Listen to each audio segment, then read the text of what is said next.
everyone. Welcome to the LifeHugger podcast. This is the third episode, and my name is Evelyn. Today we have my friend and my colleague, Shaun. And what are we going to talk about today? Life events. Life events. Yeah, life events. Throughout the past week, I've had a lot of invitations to weddings, friends' weddings, and also, on all social media, you see friends making really big life decisions, like, proposing to their fiance or having a firstborn child or second child. Is this like a new phase, or has it been like this? Have you seen a lot of friends? I don't know. Okay, I have seen it throughout the year, but I feel like for some reason this year has been the intensity of it. Right. Has increased tremendously. What I thought was funny is that on New Year, so the end of 2018, a lot of posts on social media were about like 2018 was like the hardest year, but I learned so much. I feel like I didn't notice this as much in the previous New Year posts, but specifically 2018 seemed to be like a very transformative year for a lot of the people that I have on social media. Did you notice that? Yes, there's a trend, by the way, about sharing your recap of the year. And I think one of the trends is that people are conscious that they're not going to share their resolutions anymore because they don't want to be held accountable to it. Oh, I see what you're saying. So rather than talking about what they're going to be doing in 2019, they talk about how 2018 was. Okay. Yes, a lot of the sharing for New Year involves family, like making a family or expanding the family. So that was also the trend that I'm seeing. Probably that has to do with our age. There's like this growing up, not trend, but it's like this trajectory. And then now we've hit this point where we're like crossing over into like real adulthood. You get reminded of your age probably every day or every other day. At least for me, like when I meet my client, they always want to know how old I am, because in Vietnamese you have to know how old the other person is, so you know how to use the pronouns. So someone older, you'd call them something different than someone younger. So we don't have I and you and things like that. So basically I get reminded of my age all the time. I think to a certain point people are like, oh, I'm 25, and then I'm 26. Yes, I'm in the latter half of my 20s. Time to do big career moves and things like that. Right. And then when you get to 27, and when you cross to 28, basically you're already crossing into the last quarter of your 20s, and people start freaking out. People have, probably they don't say it, but we all have a plan, a 5-year plan, 10 years plan, and you feel like you're getting to the end of that timeline. That mentality, even though it's unspoken, I think is there, and I think that's where they reassess their decisions and they make big decisions in anticipation of their 30s coming. But also because since everyone starts doing it, it creates this domino effect where you kind of benchmark to peers, and then that creates this external motivation for you to do it as well. So I think it comes from two sources. What do you think are like the different things that people feel they need to figure out before they get to 30? The concept of adulting, that means in my personal definition of adulting, is basically not just doing adult things, but doing adult things where other people are dependent on you or you depend on other people. How responsible will I be to my parents or my future spouse or like my future kids? So that's the point where people make that decision. So I feel like people make it, and once they feel that ready, they're gonna try to achieve it within that year of 28, 29, 30, 31. I think when the digits start to change from 2 to 3, it creates this urgency. Right. I think the interesting thing for the word adulting for me is that when I was in like high school or even like in the beginning of college, I think I had such a different idea of what I would be at the age that I am now. I probably thought like, when I'm 27, like when I'm in my late 20s, I would know so many more things. Like I would be so much more mature, like whatever that means. And here I am doing a podcast. So I think it's just like adults 1.0 and adults 2.0, like the pre-adulting and adulting. What we think of adulting back then is really just pre-adulting, and when it comes to like taking responsibility for families and stuff, that's probably for me the real adulting. Are we adults? Is the big question of the day. So it's like we're like the adolescents but like adult. But we're not. Yeah, We're like yeah. the teenagers of adults. Yes. Oh gosh, I think there should be a word for that time frame where you just have this adolescent aspirations for your life, but not having everything like nailed down yet. Even like an example of, because you're saying how like when we were young, we thought we would have it all figured out, right? Including like what we do at work. And so I do a lot of workshops where like I present on stage. I know you do too, right? Like when I was younger, and if I saw like somebody went up on stage in like this corporate setting, I'd be like, wow, they really know what they're doing. Like they're so professional, but then now I know what it takes to do that, and it's really like I still kind of feel like a kid, it's like we put those slides up together like a few days before. Okay. Oh well, that's a trade secret. You shouldn't tell her. I mean, yeah, we get so well prepared. Like everything's prepared like a month ahead. I mean, that's just one example, but like a lot of things with work are like that, right? It's like you sit around, you're like, wait, what should I do? Okay, let's just do it this way, Yeah. I mean, two things. First is the culture of a company as well. It allows this kind of flexibility, but also I think in any circumstance, like adults or like people we think are capable, they probably are really capable at succeeding with uncertainties as well. We would call it scrambling or like scrapping. Working under pressure. It's basically yes, working with uncertainties. So that is a trait. Yeah. That's a quality that is sought after as well. I feel we at the stage where because we're making these big decisions, we also reflecting on our own capabilities as well. So that's why it's really easy to have these self-doubts. Yeah. Am I able to be financially responsible for my family? Am I even competent as a professional? Like all these doubts coming all together. I think it's a product of this age for which we are trying to find a name for, right? This age range. It's the adult teenagers. Adultager. I don't know. So earlier on, you touched on how part of growing up is like having people depend on you. Yeah. Can you explain that a little more?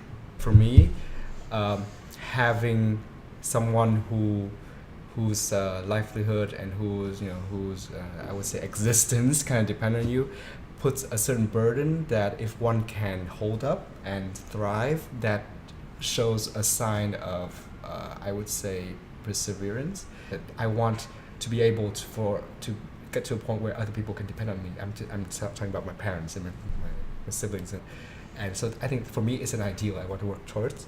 So that's for me is the pinnacle of adulting. Right. Yeah, baby steps now, but I mean to a point where it's like, I can take care of everyone. Yeah. Free beer on the house for everyone. That sort of mentality. Yeah. So it's like if we are right now at adulting teenager, like adult 1.0, that would be like adult 2.0 is when you are confident that you can take responsibility for yourself, and now you're like ready to take responsibility for other others, people. Yeah. But of course, you always have to take into account like what you enjoy about life outside of that as well. So it's more like a self-interest, and that sometimes conflict with that. Like sometimes you just want to travel all the time. As in for you, you're still kind of like in this in between of like, do I want that, but then I also want all these things for myself. Mm-hmm. In the past, it's way earlier. Like about 20 years old, you kind of have to be attached, to a family, things like that. Now it's 30, it's around a socially acceptable age to make that decision. People who wait beyond that may become a bit of an outlier, but probably in the future, as we see in a lot of countries in Europe, people are pushing this boundary into much later. So I think it's no right and wrong, but if it's very late and you don't want to be looked at and judged, just move to Europe. Or you could just like live where you live now and be like, fuck you, everybody. I'm gonna do whatever the fuck I want. Yeah, LifeHugger. I'm sorry, hugger. Yeah, or that.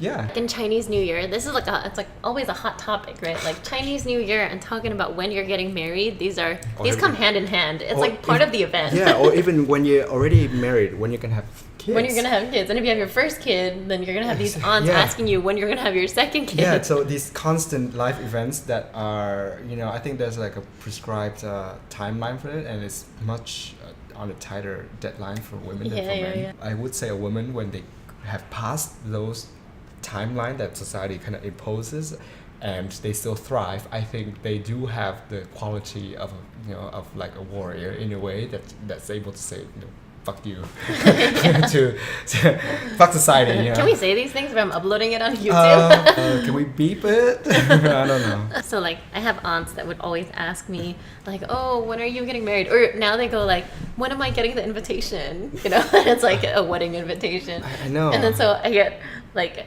I used to be like, oh no, like not yet. But then for the last like 2 years, my response is like, I actually already got married. You didn't come. Oh, I love that. As we go through these, we build these skill sets. Like a warrior would. You're like battling all your aunts I and know. like I know. old grandmas and stuff. Yeah, like I mean, when I say like a fuck you mentality, it's not really like being bitter or anything. It's just like to be nonchalant towards people, sort of imposing things on you that you don't feel belong or is inappropriate. Right. That and the ability to brush them off with grace. True. I feel like that's to not really be affected by it and like be able to take it lightly. Like, I think that kind of ties back to the beginning when we were saying, why are we receiving so much invitations and big decisions on social media and things like that. I think even our aunts or our mom and dad use that. Your friend can do it. Why can't you do it? That sort of thing. I think what made me think so much about it, and we brought it up as a topic, is because I'm thinking about me building that skill set as well. It's like, first, step one, trying to decide whether I'm ready or what is my plan for the next few years. I think second is that if I choose not to emulate my peers or to stick to this timeline, what do I need to do to cope? For the second step, if you choose to make these decisions around this time because you think it's a good idea and you're ready and you think you have... When you say make decisions like getting married or... or like commit yourself to a relationship. So the next step would naturally be like, how would you reconcile that with your other self-interest, more self-centric, if you want to like travel or whatever. So I think every decision you make requires you to have really rigorous, I would say rigorous, because we always think about all the defense that we need or like the attack plan that we need at every step. And I feel like it's so stressful is because I think we're not ready for that mental work. Right. But I think that's good to be able to like really consider these decisions that you make, right? That we are lucky in a way that there isn't like such a strong societal pressure that we kind of just go through the motions, It's like, oh, I'm just gonna do this because everybody else is doing it. Like, at least we do have this space and like we can take our time and like really consider things before we decide. Enlarging that topic a bit, a lot of people make big decisions in baby steps. Maybe they're not gonna have a child yet, but they're adopting a dog, a cat. That's also taking responsibility for another being, but baby steps. So I think it's not like a switch on, switch off switch for that sort of thing. You can ease yourself into decisions if you think right now you're not ready. So maybe if I have a 5-year plan and I can kind of juggle both traveling, working, and then maybe have a dog or plants.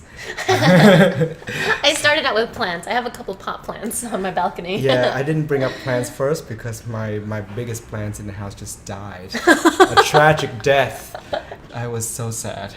Because it didn't slowly wilt? Like you just woke up one day and it was dead? Yeah, I think it was a disease. It was no! It was disease. And I think it would have required some repotting, but and then I had to leave for Vietnam right after that. The second is I just don't know how to do it, and then I just kind of defer the actions until a point where I'm like, I've made peace with its death. We just gotta let go of those things when they die. What are you gonna do, right? You go to Tiong Bahru Market and get another one. Oh God, does it reflect badly on me? So why don't we start with the plants, and then maybe we think of like. The cats. And something that has like a consciousness, like a hamster, cat, I think dog, something like that. Cats is fine because I feel like cats can fend for themselves. Yeah, true. Right? They're not too dependent on you, but dogs are different. Dogs are like babies. Yeah. in a lot of ways, I don't feel like an adult. I think. I think. Does it tie to that as well? Because you're not taking care of Yes. a being. I think so. I mean, I think if I had somebody that I had to take care of, then that would put a lot more pressure on, I don't know, like my career, or even like help me decide like where I want to live or whatever. But right now, I feel like I don't really have a clear direction, which I don't mind. Like I'm not a planner, but I'm definitely like, I still have that mindset of like, oh, when I think about my career, I want to do something that I'm passionate about, you know? Yeah. Like I still have that kind of like romantic idea of like how things should be, which doesn't help in a lot of ways. It doesn't always help to like move things forward. Yeah. Well, to kind of approach that from a different perspective, you know, people who went into making life decisions based on the needs of others, you know, reminisce about the day where they were free to choose what they wanted to do. So I think you're at the enviable point of life for a lot of people, you know. Yeah. So as well, so I think when we kind of calibrate ourselves with that thought, I think it makes it feel better. It makes yourself feel better. So, you know, so Yeah. I mean, I think it's like whatever stage you're in, just we hug it. we hug it. Yeah. Hug the life out of it, because like those phases. Roll credit. Because those phases will change. And Oh, I just realized there's a ray of sun in your face. oh, it's okay. Okay. Yeah. Okay. Yeah, so I guess the takeaway is just like whatever life stage you're in, it's not gonna last. Mm-hmm. So you might as well embrace it now, because things will be pretty different, I think, next year. Okay, and with that, shall we end this? Yeah. Well, thank you so Ciao. much for listening. Bye.